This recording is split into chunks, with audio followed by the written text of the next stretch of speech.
morning, world. Welcome to the Rise Up with Dragon podcast with your host, Dragon.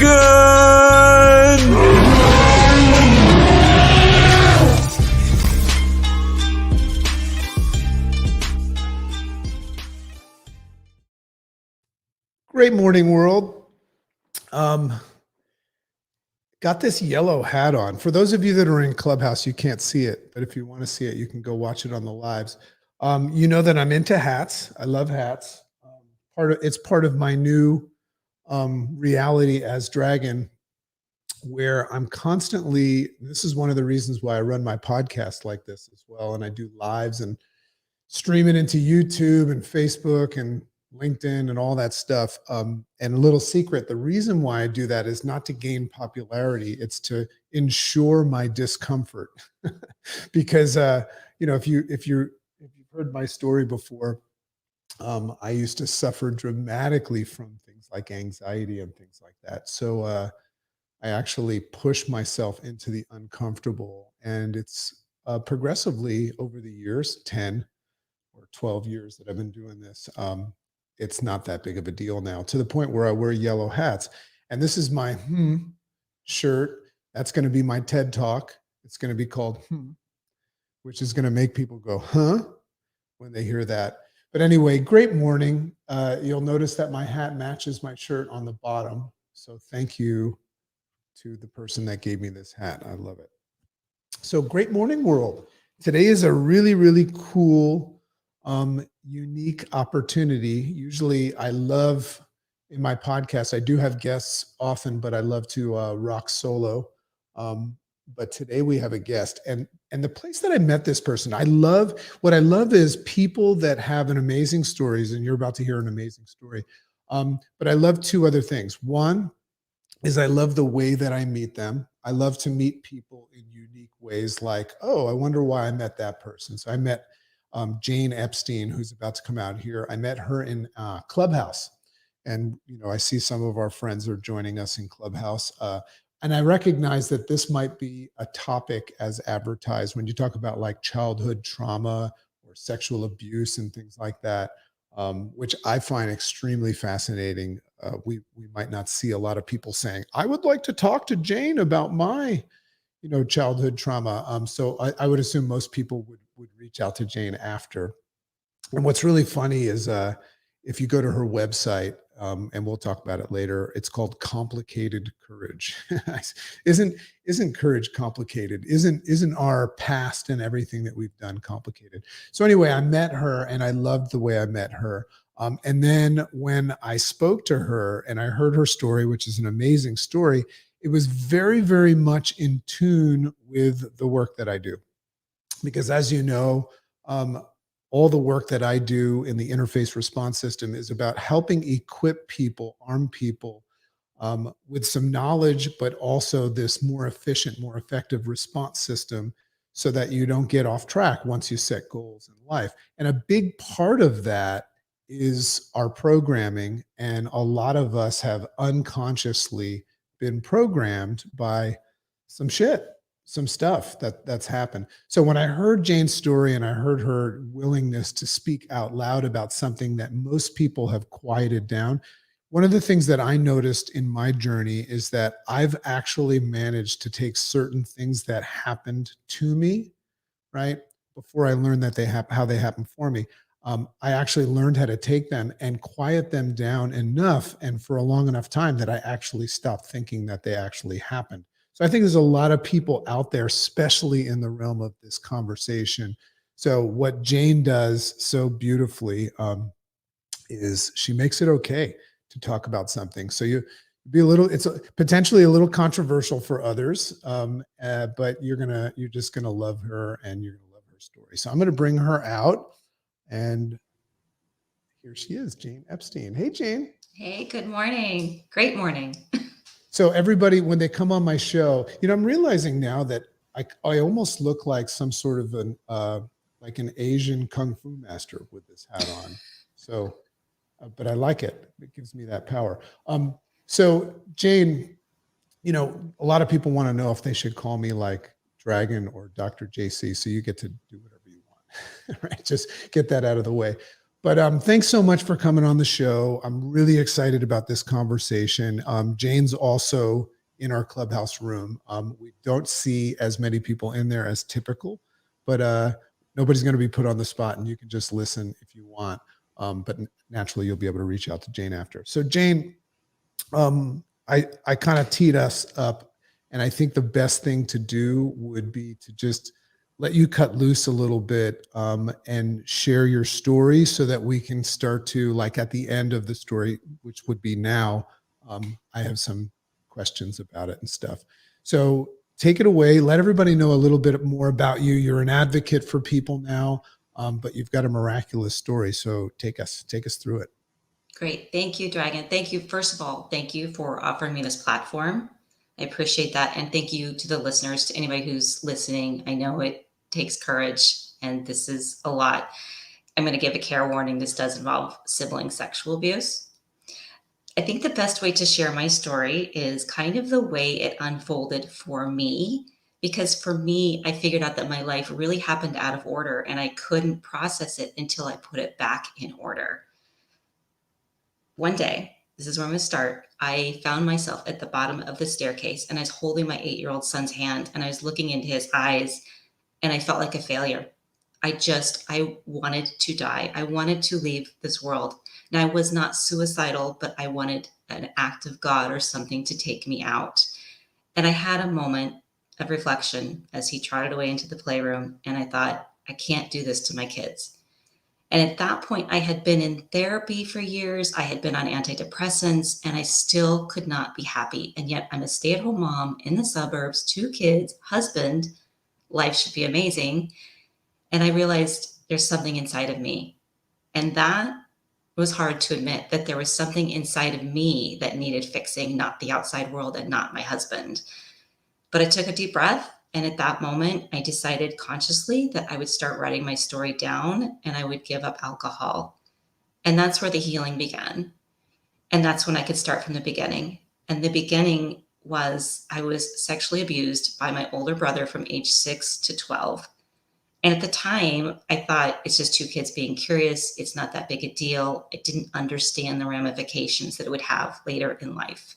Of course, I was 6, right? What do you know at 6? And then when he left for college, I was left with this feeling of needing sexual contact because my body had been trained. My body reacted the way it was supposed to.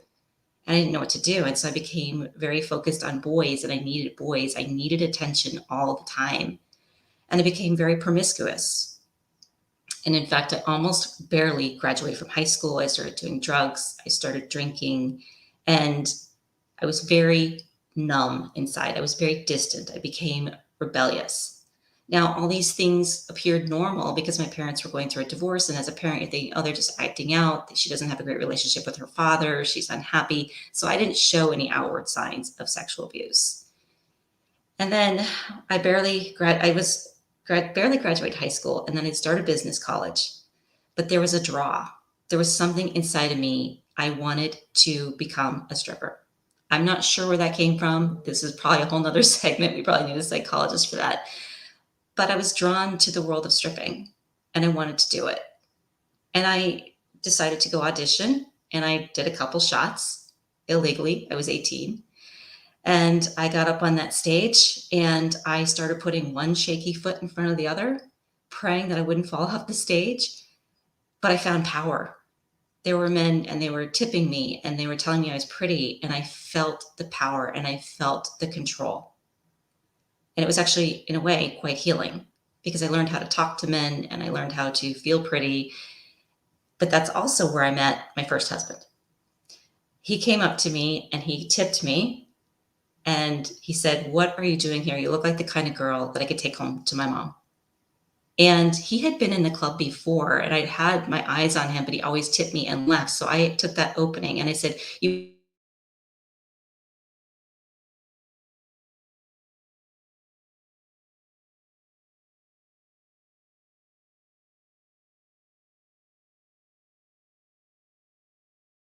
running back out." And I met him at the bar. And I knew at that moment I had a love at first sight moment. I knew we were going to get married. He was older. He was wiser. He was funny. I have no problem saying this, but he rescued me. He took me off the stage, got me back in school, helped me study, taught me how to dress, taught me how to talk to people, taught me how to socialize. And it wasn't a perfect marriage because then I started working more and more hours and he started working fewer hours. So I started supporting the relationship. So I was starting to go into a little bit of a depression and resentment. And that's when we got the news that he was diagnosed with terminal cancer. And through that grief process, I found joy. And I know that's very confusing to people at first. But when he died, I felt alive for the first time because I had been numb inside. And when he died, I didn't have any choice but to feel. And I was alive. And I was grateful for my experience of being able to grow through that process. Now, after he died, I was independent, had my own job, and that's when I met my now husband. And we had 2 beautiful children. And that's when the memories came back of the sexual abuse. And that's when the volatility came back. That's when the depression came in. But I still didn't know why. I thought, well, I'm a new mom. It's my late husband. It's my new marriage. It's tricky. It's tough. It's unhappy. That's what it is. So I had to go through that. And I didn't tell anybody how depressed I was until I finally hit bottom and I had to figure it out. So that's the short version of my story. So pretty amazing. There's so many different things about it. Now, first of all, congratulations on somehow finding your way. I mean, it's one thing to tell your story, but most people that have been through something like that I come across, tell that story from the stance of a victim, right? But what's amazing to me is that you found a way to, like we said, and we advertised, turn your mess into your message. So I just want to point out, there's a very big difference between somebody that tells a story and basically says, and that's why I'm so fucked up now, rather than saying, that's what's brought me to this place now. So before I get into my particular questions, because what I like to do is I like to pick apart the timeline and ask you questions about it. Because throughout our life, whenever we perceive that things happen to us, typically we're unconscious to what's actually happening, because it's all that stuff that you just shared has led us here.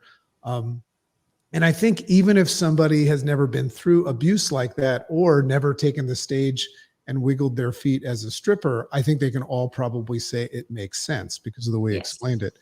But just hit right now, give us a little bit of some facts and some statistics about, because one of the things when we have experienced trauma, one of the things that I notice is that people think that it makes them abnormal.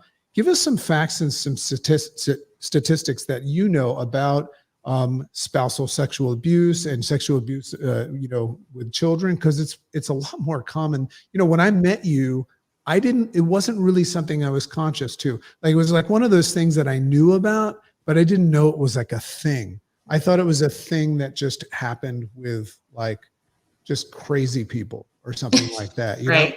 So tell us, what's the reality of how often that's happening? Is it happening more these days or less? All that. Give us a little bit of that knowledge. I appreciate you asking that question because it is very, very prevalent. And when I talk about sibling sexual abuse, I'm including siblings, step siblings, cousins, older adolescents. So think the older your child's best friend's older brother or sister, older babysitters. So child with child sexual abuse accounts for almost 40% of sexual abuse. And it is on the rise because the access to pornography, children see something on the screen and their head says, oh, this, I shouldn't be looking at this, but then their body reacts and it feels good. So then they might seek out a younger sibling or a younger cousin to act out those types of things. So it's very prevalent. And when you said, is this really a thing? And nobody's talking about it. And that's exactly my point. People aren't talking about it. There's a lot of shame involved.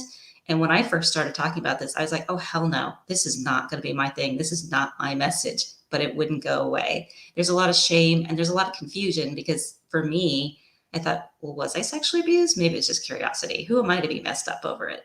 Let me ask you a question about that, because that's the way my brain works. So you just mentioned, obviously, Chicken and I, talk a lot about the, the reality of pornography. I mean, I remember when I was young and I was like, I guess we'll just use the word curious, Yeah. um, and it's interesting for me to even just go back, like as far as I know, I was never abused. But what's interesting is when you meet somebody that kind of like unconsciously was abused, and almost sometimes we find out later we were abused. I Yeah. could say that it's still scary to even curiously look and see if I was. I don't know if anybody can relate to that, but I think that a lot of what happens to us as children, we kind of just want to leave it in the past. Um, Yes. but you mentioned this idea of in this new reality, adults and kids have access. I mean, we've got an 11-year-old daughter. I've got a 16-year-old and an 18-year-old. Like the truth is, like, I can do the best job that I can, but who the hell knows what they're doing? Because Right. my 11-year-old knows more about the internet than me. But what you said is they'll see something and it'll trigger something in them. And it's a natural progression for a kid, a teenager, to want to like experience it and see what it is. Yeah. Now, I would assume that some kids will go and be alone with themselves, but what you're saying is that in some cases, and I dare I say it's because it's such a tragic thing to think about, but it does carry some sort of unconscious innocence in like, hey, I want to try this out. It So does. is It that absolutely does. so? Here's that being said, somebody that's been through what you've been through, because there's another side to this. Somebody might be listening to this that is now considered the abuser, Hmm. right? Feeling really, really bad and hoping, wishing and praying that it never happened because they were a kid and they think that I didn't know what I was doing. Get into that a little bit, like, because I would assume that you've looked at both sides and in some way, shape, or form made sense of it. And by the way, I'm not saying that any of this is okay. That's just the way my brain works. I see a lot of things at play here. No, those are great questions. Absolutely great questions, Dragon. And I'm very mindful because I am a moderator of a Facebook group and I see people who are in great amounts of pain. And I was there. I was at the bottom. I was a victim. And I was angry and I was angry at the world. So I'm very mindful of where I was and where I am now. My particular situation, I've actually been able to speak to my brother, who was my abuser. It's a unique situation. And I was able to ask him, I said, why did you do that? Were you sexually abused? What was going on in your head? And it truly started with curiosity. He was curious and his body reacted the way it's programmed to react, and his body wanted more. Now, when someone sexually abuses a child, say children who are 10 to 14, particularly males, it's a critical age of education and talking to them. So it's a critical age. They are curious. They want to explore. They're pushing the boundaries. And I was available. And so it's so critical that we give them sex education and make sure that the door is open. They also aren't operating from an adult perspective. He wasn't 18, he wasn't 20. So he's not a Jeffrey Epstein. He was a 12-year-old kid. But he still knew right from wrong. He did. So there's that fine line. I'm in a position where I've been able to forgive, and I'm not going to tell everybody they have to forgive. It worked for me, but that's where I'm at with it. So you do know what you're doing, but you also know right from wrong, but you're also human. So I think it's very dependent on the survivor of what they went through. I know where I'm at with it.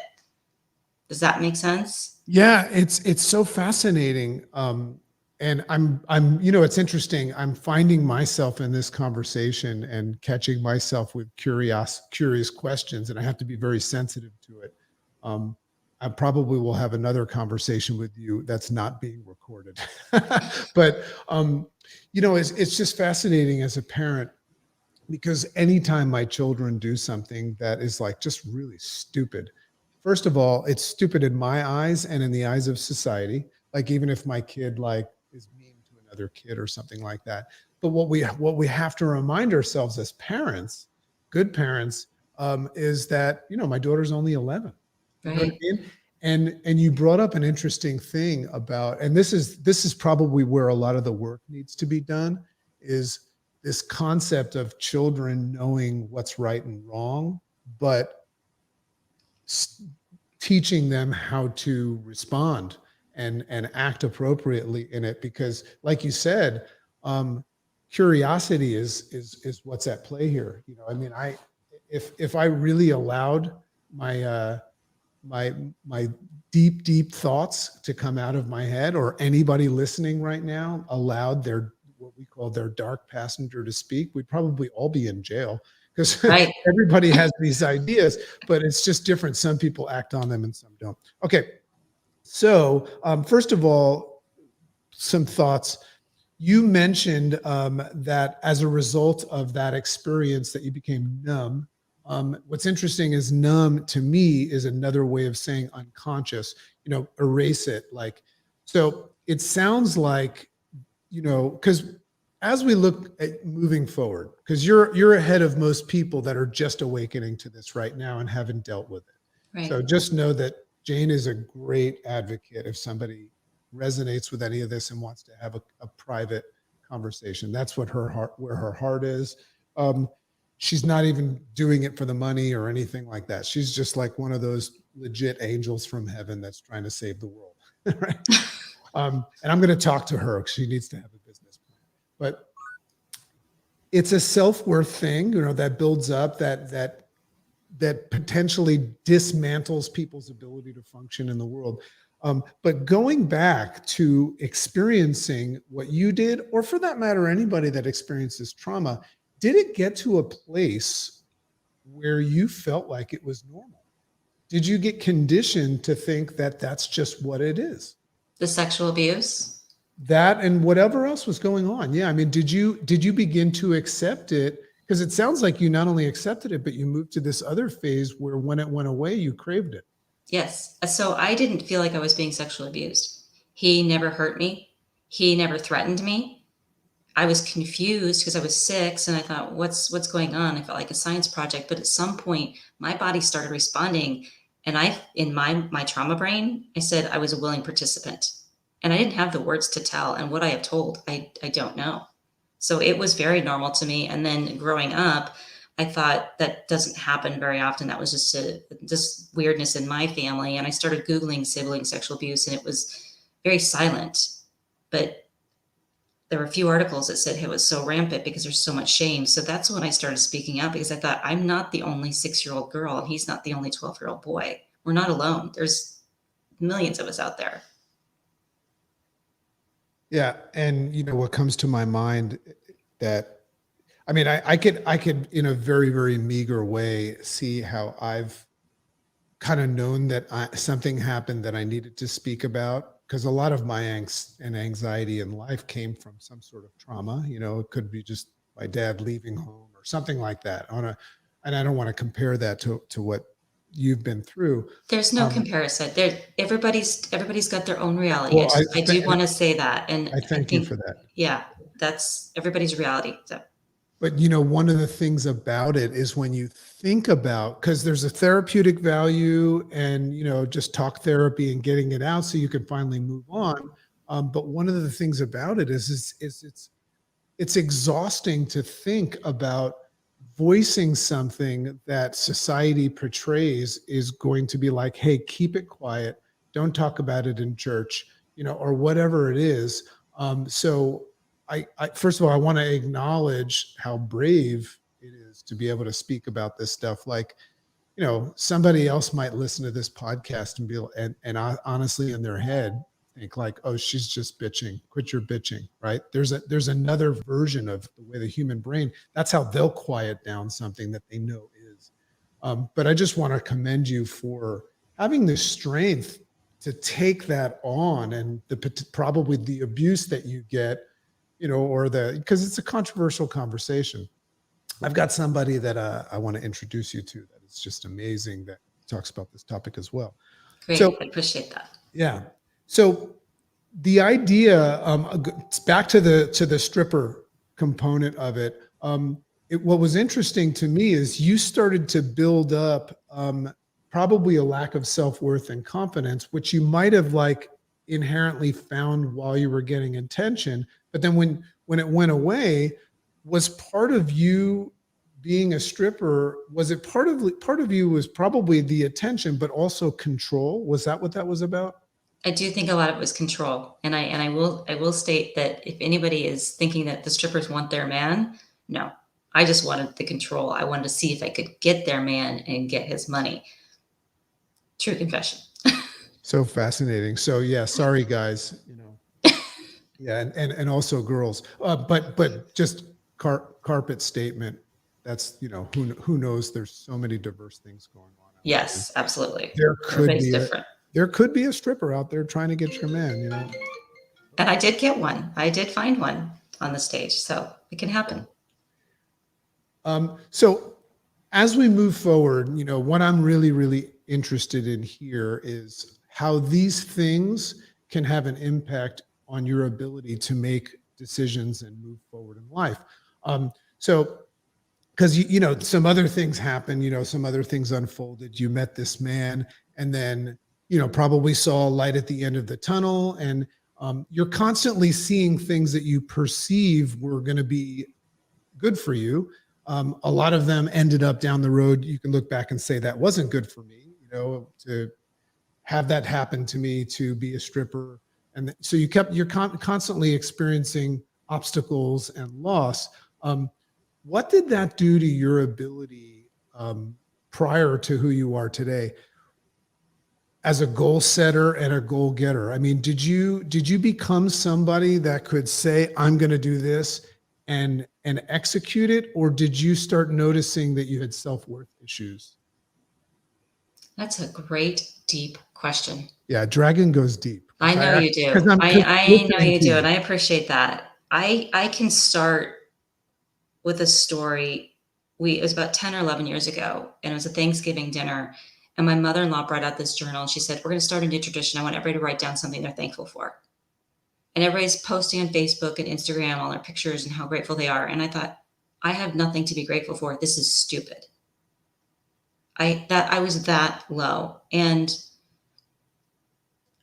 I started reading a book. I think it's called The 1,000 Gifts, and it talks about gratitude. So this was 10 or 11 years ago. And I just started being grateful for the smell of brownies, green grass. I started small. So when you do find gratitude in things, it does work. It does change your brain around.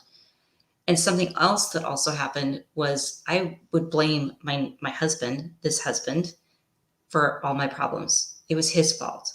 He was the reason I was angry. He was the reason I couldn't move forward. And someone said, start being grateful for your husband. Start being grateful for your marriage. And I thought, I can't even get the words out. But I started it. And you know what? I'm grateful for him, and I'm grateful that he stuck it out with me, because I was hard on him. I tried to make him go away multiple times. I tried to sabotage the marriage. So for me, the way I've been able to get here, what's worked for me is, all honesty, shedding my layers. That's how I describe it. I had to shed my layers of shame. I had to shed my story. And that started by writing it down and looking at it and thinking, oh my gosh, I went through that. That's a lot. And then starting to verbalize it and share it with my husband, because my husband didn't know. And when you're not known, and when you're carrying all this inside of you, it's heavy, it's dark. And we all, as humans, we can all relate. We want to be known. We all have something in there that we're fearful of. If that person only knew, they wouldn't accept me. And I think that made me numb. That made me unconscious. So shedding those layers, that has been my biggest healer. Yeah, I love so much about that. One of the observations that I made when I meet somebody that's like super unhealthy, physically or mentally, like when I meet a really mean person, when I come across somebody that like attacks me for no reason, or just somebody that's out there taking a stand for something that doesn't really exist. I don't think anybody ever wakes up in the morning and makes a conscious decision to be unhealthy. I don't think anybody says, today my goal is to hurt people, right? So I think that that there's this constant battle that human beings have to unveil consciousness versus unconsciousness. because you can get them mixed up. You can actually unconsciously think you're conscious and consciously think you're unconscious. It's a very, it's a very, very challenging thing for people to do. But people that have experienced trauma, because remember, whatever it is that I came up with a formula the other day, and because I've got some interesting rise ups coming up. And what it is like whatever you consume with regularity plus time equals your reality, right? Whatever you consume and whatever happens over time equals your reality. So it's interesting to look at people that have experienced like legit trauma, not just like my daddy left me, but like, there's some crazy stories out there. Yeah. It makes sense that had a big part in programming their minds, and that impacts, because I work with people and I teach people how to create a more efficient, effective response system to stuff. Like, the fact that you somehow came to the conclusion that you were blaming your husband, who is like a saint, for stuff that happened to you a long time ago. It makes sense, because the first thing that we do when we feel unsettled is we have to take it off our hands and give it to somebody else. Not my fault. But you've gained this ability, once again, just a compliment. Because unfortunately, a lot of people will die before they let their song out, Right. You've somehow gained this ability to answer the question, where am I right now? And say, oh, wait a second. I'm unconsciously thinking my husband has something to do with this, just because he loved me so much and he's the only one around. So fascinating. So this is another question that is, really, really coming to my mind right now. And I want to go back to something. This idea of the 12-year-old brother, right? Yes. Because a big part of this is forgiveness. And I just want to, I want to make a statement, because when somebody's like really fired up about something that happened to them, they very often say, I can never forgive them for what they did. And I always say, that's not what I'm saying forgiveness is. Forgiveness, in my mind, means, because I've had to forgive some people that have done some really screwed up stuff, right? What I think forgiveness is saying, I no longer am allowing this to impact my life. I'm going to move forward. I'm going to let it go. So I forgive you. I'm letting you and what happened off, right? I'm not carrying it with me anymore. So going back to that 12-year-old who kind of knows what's right and wrong. Like if you ask a 12-year-old, was that a good idea or a bad idea, a good choice or a bad choice?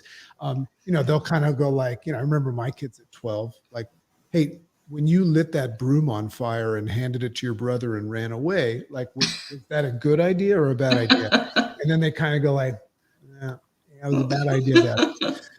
But here we are as adults making mistakes all the time, quote unquote, putting our feet in our mouth and all that stuff. And once we recognize the fact that like we forgive ourselves, and so does the church, for we know not what we do. The question is when a 12-year-old does something like that, how conscious are they? They might know it's right or wrong, but do kids have the ability to know how their actions impact others' lives? That's what's fascinating to me, because that's where the unconscious element is. Because it's one thing to know if something's right or wrong, but it's another to know what the ramifications are of it. Right. I would love to speak to that if you don't mind. Yeah, go for it. Because I have a speaking relationship with my brother. It's not like I have him over for dinner but I've had to process that. When I was 21, he had his first child, and I went to go see the child. And he said to me, I'm really sorry for what I did to you as a kid. And I thought, what did you do to me as a kid? And I thought, oh, no. And then I said, it's okay. I participated. And so then I took that memory, I took that apology, and I put it away. But I'm going to say that I had that apology in my back pocket for the next 25 years. On some level, I knew, okay, he apologized for what he did. He knows what he did. But then I had to go through the anger, and I pushed him away. And the way, I mean, this is going to lead into forgiveness, but it's also going to go back to him. The way forgiveness worked out for me was I was 45 years old. I was laying on a massage table, and the masseuse, the male masseuse, pushed the limits, and I froze. I did not know what to do. And I left that appointment feeling shameful, feeling embarrassed, and feeling at fault. And as I drove away, I thought, wait a second, I'm 45 years old and I didn't know what to do, and I froze. How was that 6-year-old to know what to do?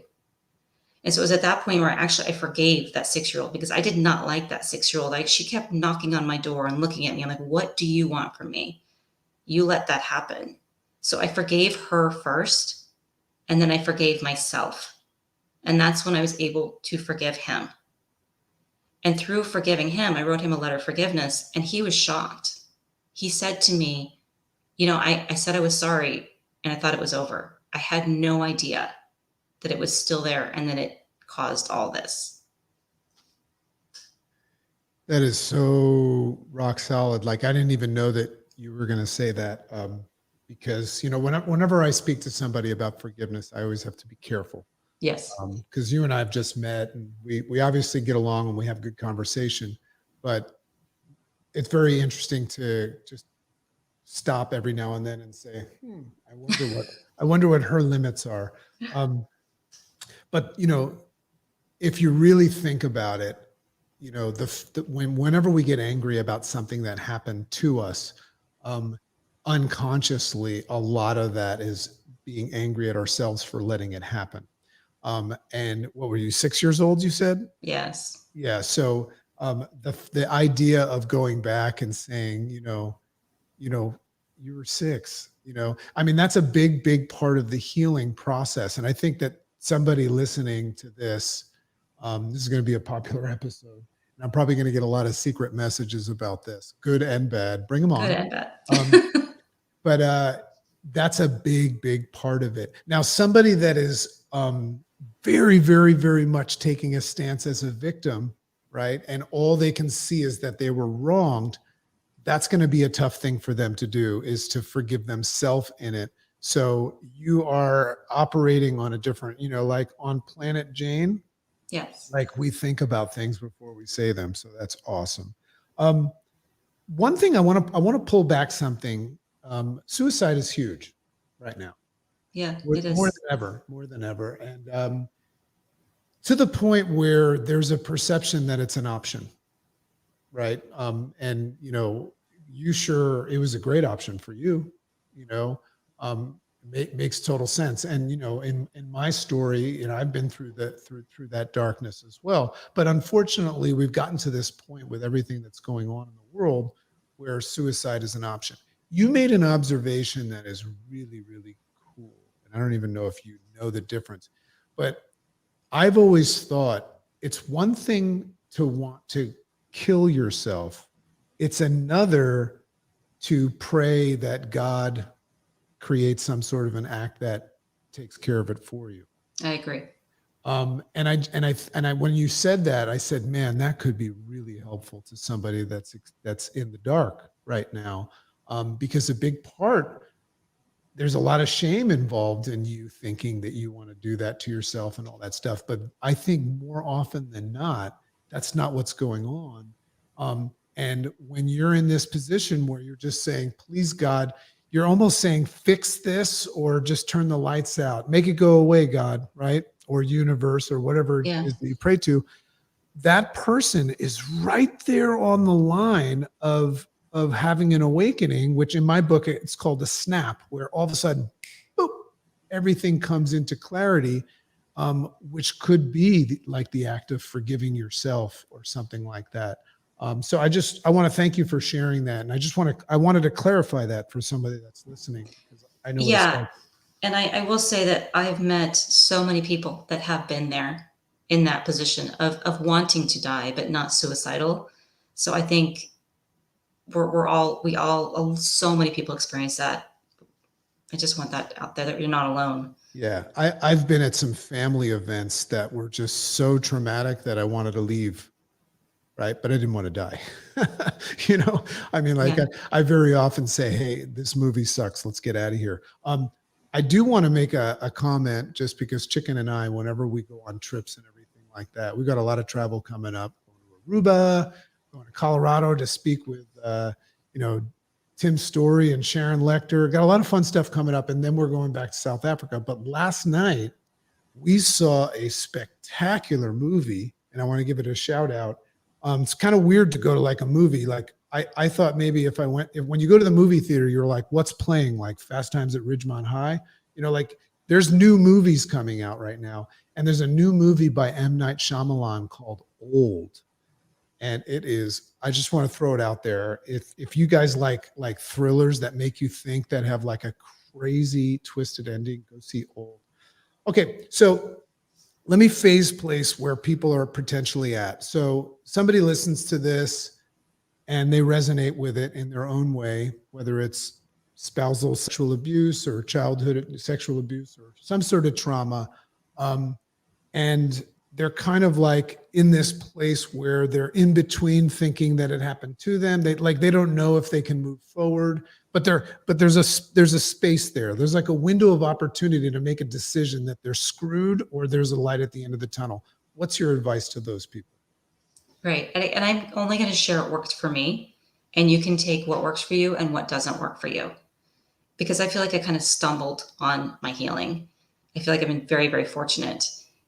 What worked for me was to start writing it down. And it's very painful. It's hard to write. So even just 3 minutes a day, just writing it down. And I literally felt like there was something inside of me that had to get out, or I was going to die inside. And I was dying inside. So I started writing it down. And then I started sharing it with my husband. And I started writing it to him first. I could say I could write it, but I can't speak it.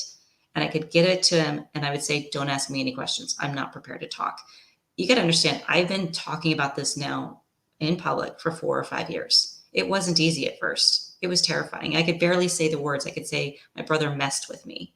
So it's a process. So those are the two things that worked for me. And I'm not going to tell you have to forgive. I believe that forgiveness can look like many different things for many different people. So taking those layers off, that's the best way I can describe it for me. And finding someone who can hear your story and listen and not fix and not tell you you have to forgive. Because I was told all the time, you have to forgive, you have to forgive. And I said, I don't have to do anything. So find a safe place where someone can listen, just listen and be with you and not try and fix you or tell you to get over it. That's my best solution for me. That's what worked for me. Yeah. I mean, we all tell people what they have to do. And for those of you that are having people, I've halved people most of my life too. And the reason why we do that is because, when we take on the role of the hero, it's an unconscious effort to validate ourselves. Yes. And feel like we're helpful.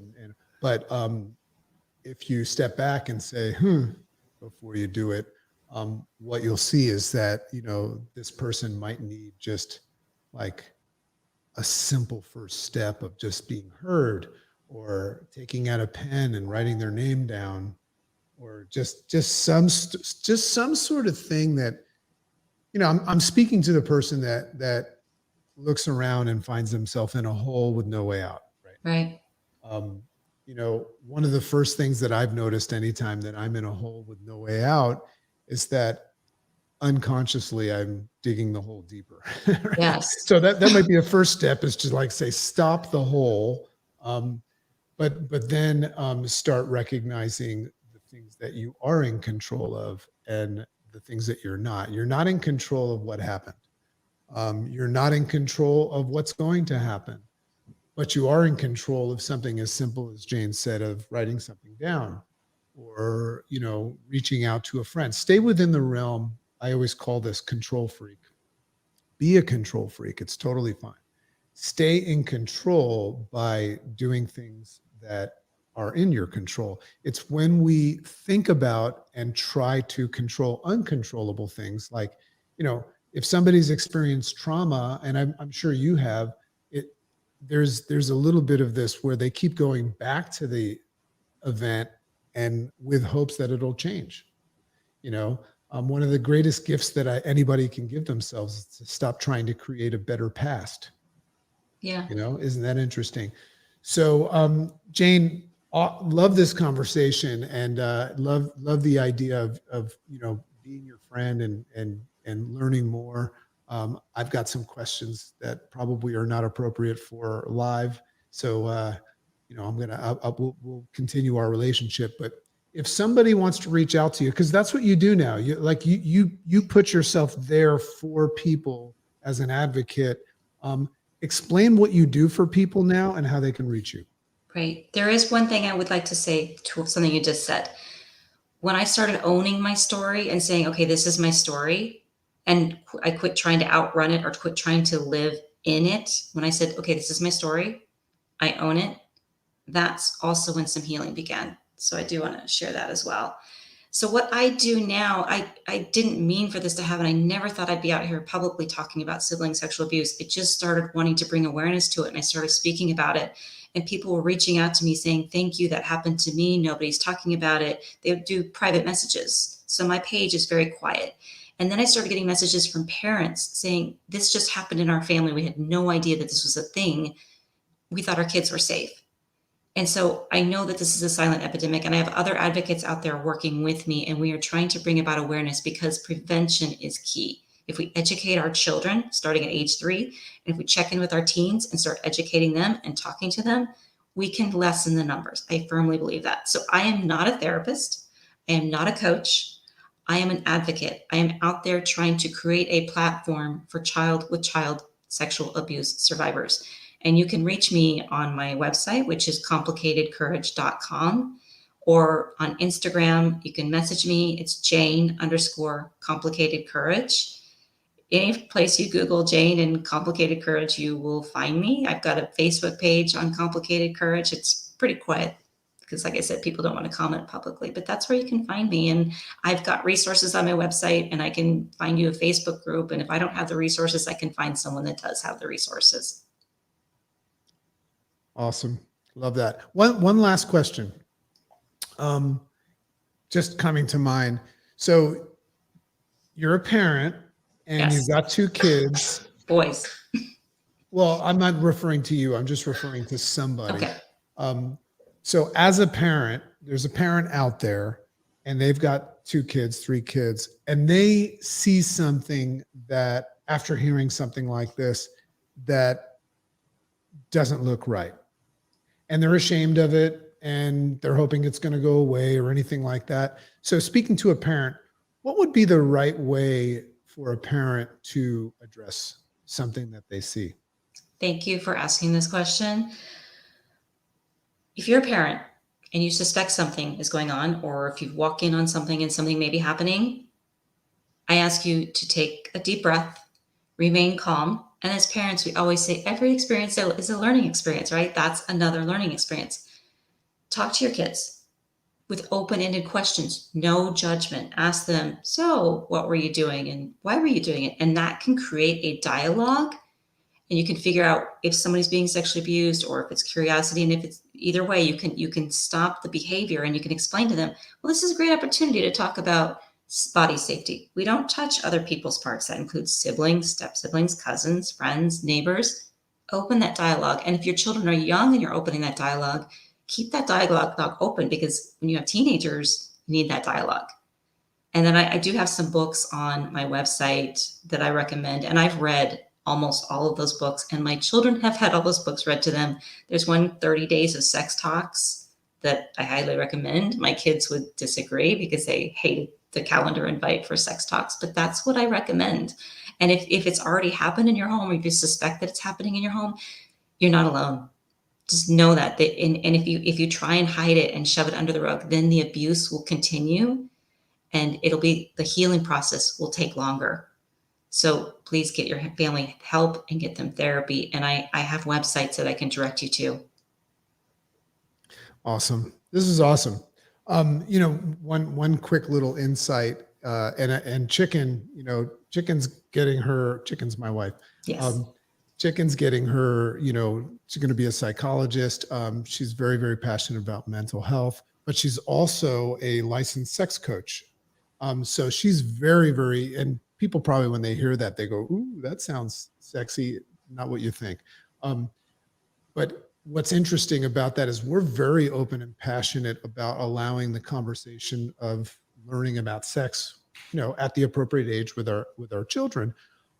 But we all know that kids are like, I don't want to talk about that. But that shows you what society is doing. And the problem with that, and it's just a little statement before we close, is that because we make kids think that that is not something to talk about, therein lies the potential reason that they won't when something screwed up happens, because we're teaching them to be ashamed of that stuff. Yeah. So this conversation has brought up a lot of light. Now, Jane and I have this kind of like little secret competition going because we both found out about this book. This is not Jane's book. It actually has nothing to do with our conversation. But I just want to show you, Jane, that I have the next book that Dragon's reading. So it'll be done by the end of the week. Is Emotional Agility, and I can't wait to read it. And I wouldn't know about this book if I didn't have that moment where Jane and I met. So Jane, thank you so much for being with us. You're really opening up a conversation, because I didn't experience anything like you did. But in this conversation, I'm still welcome to go back and see some other things that I might have packed away that I could further work on and free myself from. So thank you so much for your transparency, for your story. And, I see you doing a lot of great things for this somewhat screwed up world that has a lot of hope for the future. So thanks for being with us. No, I appreciate it. Thank you so much, Dragon. Thank you. Awesome. So we're going to take it out with my homemade outro. This will be edited and be a podcast at Rise Up with Dragon on iTunes. You can follow me on Instagram at Rise Up with Dragon. We'll probably put some little snackables of this and Jane for you to revisit it. Go check out Jane at complicatedcourage.com. And remember, you can follow me on Clubhouse at Makes Sense. Love and appreciate you all. Have an amazing day.